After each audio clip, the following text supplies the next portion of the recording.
أعوذ بالله من الشيطان الرجيم بسم الله الرحمن الرحيم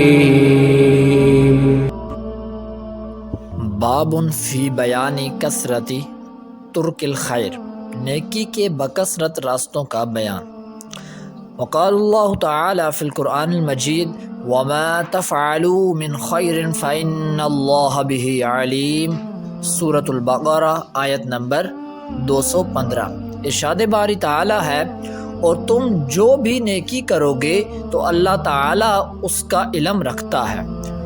اور ایک اور مقام پر وقال اللہ تعالی فی القرآن المجید وما تفعلوا من خیر یعلمہ اللہ، سورۃ البقرہ آیت نمبر 197۔ ارشاد باری تعالی ہے اور تم جو بھی نیکی کرو گے تو اللہ تعالیٰ اس کا علم رکھتا ہے۔ ان دونوں آیتوں میں فرق جو مفہومی ترجمہ ہے وہ ایک ہی ہے، لیکن پہلی آیت میں وما تفعلوا من خیر کہ تم جو بھی نیکی کرو گے، تم جو بھی کرو گے بھلائی کے کاموں سے، فإن اللہ، اس میں تاکید ہے کہ بے شک اللہ تعالیٰ علیم، اسے فإن اللہ بہ علیم، بہت زیادہ جاننے والا ہے۔ وہ جو دوسری آیت ہے وما تفعلوا من خیر یعلمہ اللہ، اس میں اللہ تعالیٰ نے ارشاد فرمایا کہ تم جو بھی کرو گے نیکی میں سے تو اللہ تعالیٰ اسے جانتا ہے۔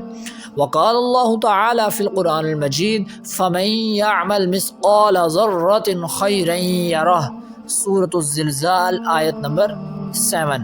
ارشاد باری تعالیٰ ہے اور جو شخص ذرے کے برابر نیکی کرے گا تو وہ اس کا اجر ثواب دیکھ لے گا۔ وقال اللہ تعالی فی القرآن المجید من عمل صالحا فلنفسہ، سورۃ الجاثیہ آیت نمبر 15۔ ارشاد باری تعالی ہے اور جو شخص اچھا عمل کرے گا تو وہ اس کی اپنی ذات کے لیے ہوگا۔ اس باب کے بیان میں بہت سی آیات ہیں۔ فالحدیث الاول عن ابی ذر جندب بن جنادہ رضی اللہ تعالی عنہ قال قلت یا رسول اللہ ای الاعمال افضل؟ قال الایمان باللہ والجہاد فی سبیلہ۔ قلت ای الرکاب افضل؟ قال رسول اللہ صلی اللہ علیہ وآلہ وسلم انفسها عند اہلها واکثرها ثمنا۔ قلت فإن لم افعل؟ قال تعین صانعا او تصنع لأخرق۔ قلت یا رسول اللہ صلی اللہ علیہ وآلہ وسلم ارأیت ان ضعفت عن بعض العمل؟ قال رسول اللہ صلی اللہ علیہ وآلہ وسلم تکف شرک عن الناس فإنها صدقۃ منک علی نفسک، متفق علیہ۔ حضرت ابو ذر جندب بن جنادہ رضی اللہ تعالی عنہ بیان کرتے ہیں میں نے عرض کی یا رسول اللہ صلی اللہ علیہ وآلہ وسلم کون سا عمل زیادہ فضیلت رکھتا ہے؟ آپ صلی اللہ علیہ وآلہ وسلم نے ارشاد فرمایا اللہ تعالی پر ایمان رکھنا اور اس کی راہ میں جہاد کرنا۔ میں نے دریافت کیا کون سا غلام آزاد کرنا زیادہ فضیلت رکھتا ہے؟ حضور صلی اللہ علیہ وآلہ وسلم نے ارشاد فرمایا جو اپنے مالک کے نزدیک زیادہ نفیس اور زیادہ قیمتی ہو۔ میں نے عرض کی اگر میں یہ کام غلام آزاد کرنا نہ کر سکوں تو پھر؟ آپ صلی اللہ علیہ وآلہ وسلم نے ارشاد فرمایا پھر تم کام کرنے والے کی مدد کرو اور ضرورت مند کی مدد کرو۔ میں نے عرض کی یا رسول اللہ صلی اللہ علیہ وآلہ وسلم اگر میں یہ بھی نہ کر پاؤں تو آپ کیا فرمائیں گے؟ حضور صلی اللہ علیہ وآلہ وسلم نے ارشاد فرمایا پھر تم اپنے شر سے لوگوں کو محفوظ رکھو، یہ بھی تمہاری طرف سے تمہارے اپنی ذات کے لیے صدقہ ہوگا۔ فالحدیث الثانی عن ابی ذر ایضا رضی اللہ تعالی عنہ ان رسول اللہ صلی اللہ علیہ وسلم قال يصبح على كل سلامة من أحدكم صدقة فكل تسبيحة صدقة وكل تمحيدة صدقة وكل تهليلة صدقة وكل تكبيرة صدقة وَأْمُرْ بِالْمَعْرُوفِ صَدَقَةٌ وَالنَّهْيُ عَنِ الْمُنْكَرِ صَدَقَةٌ وَيُجْزِئُ مِنْ ذَلِكَ رَكْعَتَانِ يَرْكَعُهَمَا مِنَ الضُّحَىٰ۔ حضرت ابو ذر رضی اللہ تعالی عنہ سے ہی یہ بھی حدیث منقول ہے۔ وہ فرماتے ہیں نبی اکرم صلی اللہ علیہ وآلہ وسلم نے ارشاد فرمایا، روزانہ آدمی کے ہر ایک جوڑ کی طرف سے صدقہ دینا لازم ہوتا ہے۔ سبحان اللہ پڑھنا صدقہ ہے، لا الہ الا اللہ کہنا صدقہ ہے، تحمید الحمدللہ کہنا صدقہ ہے، تکبیر اللہ اکبر کہنا صدقہ ہے، نیکی کا حکم دینا صدقہ ہے، برائی سے روکنا صدقہ ہے، اور ان سب کی طرف سے چاشت کے وقت 2 رکعات ادا کر لینا کافی ہوتا ہے۔ فالحدیث الثالث عنہ قال قال النبی صلی اللہ علیہ وسلم عرضت علی اعمال امتی حسنها وسیئها فوجدت في محاسن اعمالها الاذى يمات عن الطريق ووجدت في مساوي اعمالها النخاعة تكون في المسجد لا تدفن، رواہ المسلم۔ انہی سے یعنی کہ حضرت ابو ذر جندب بن جنادہ رضی اللہ تعالیٰ عنہ سے روایت ہے کہ نبی اکرم صلی اللہ علیہ وآلہ وسلم نے ارشاد فرمایا، میرے سامنے میری امت کے اعمال پیش کیے گئے، ان میں اچھے بھی تھے اور برے بھی تھے۔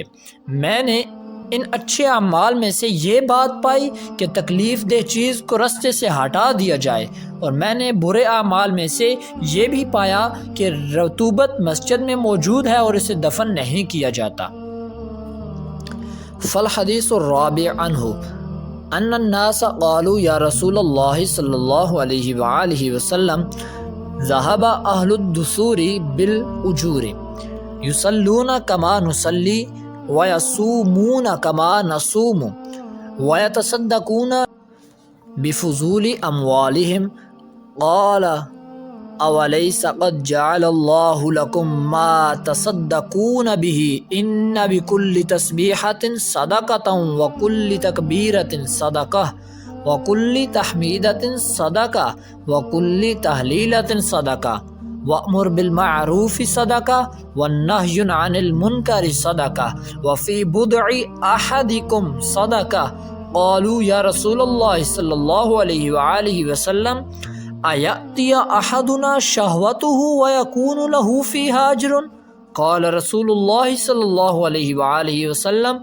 أَرَأَيْتُمْ لَوْ وَضَعَهَا فِي حَرَامٍ أَكَانَ عَلَيْهِ وِزْرٌ فَكَذَلِكَ إِذَا وَضَعَهَا فِي الْحَلَالِ كَانَ لَهُ أَجْرٌ، رواہ المسلم۔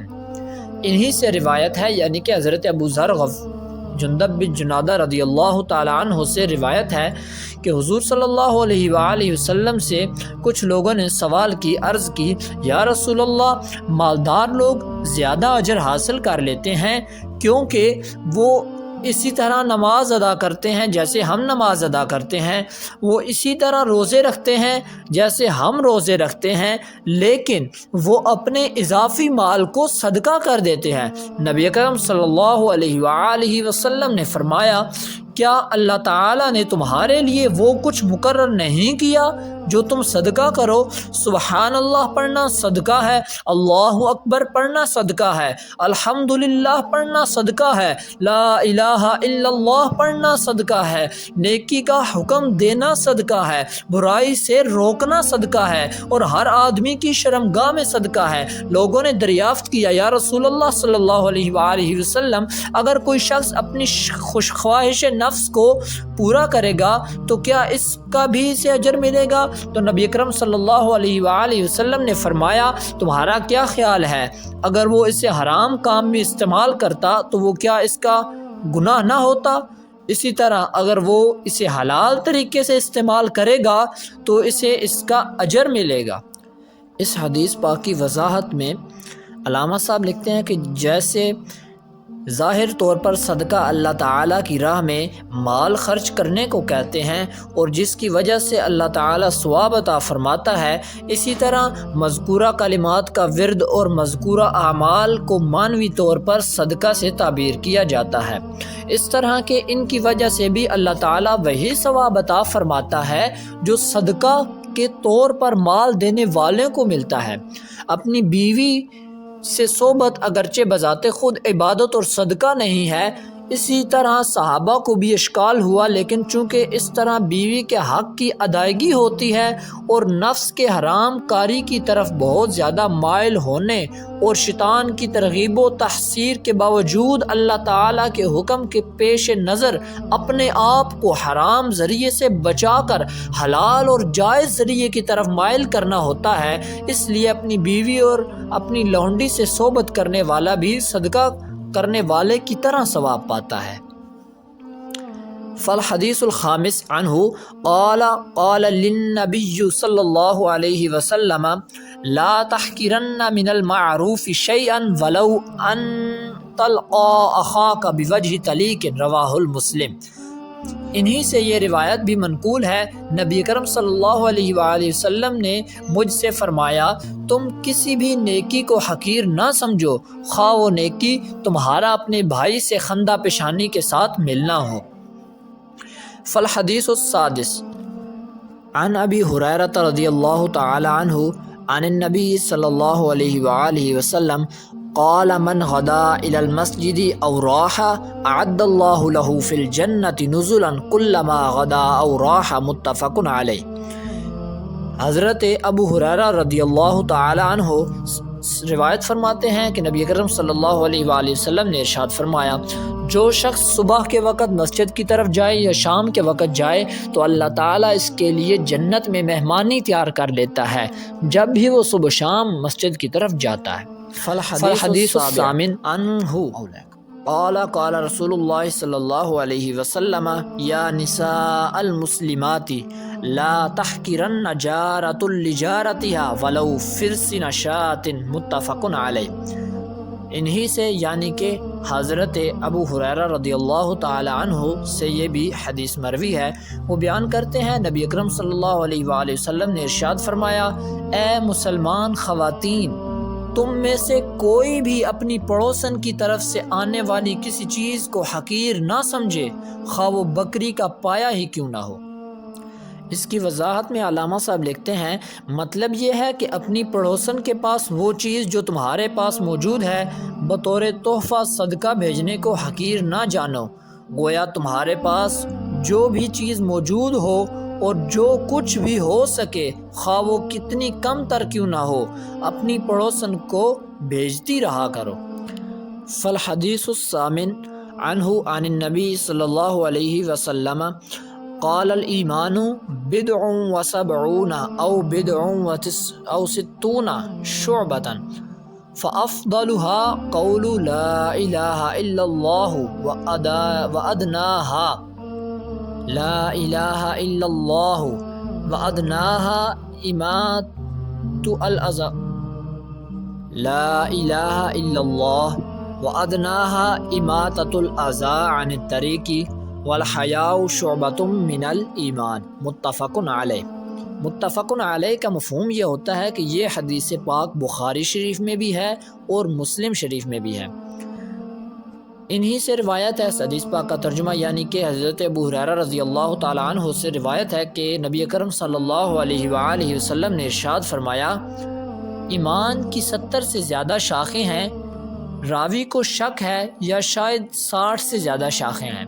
سب سے زیادہ فضیلت والا شعبہ یہ ہے اس بات کا اعتراف کرنا اللہ کے سوا کوئی عبادت کے لائق نہیں، اس سے کم تر رستے سے تکلیف دہ چیز کو ہٹانا ہے، اور حیا بھی ایمان کا ایک شعبہ ہے۔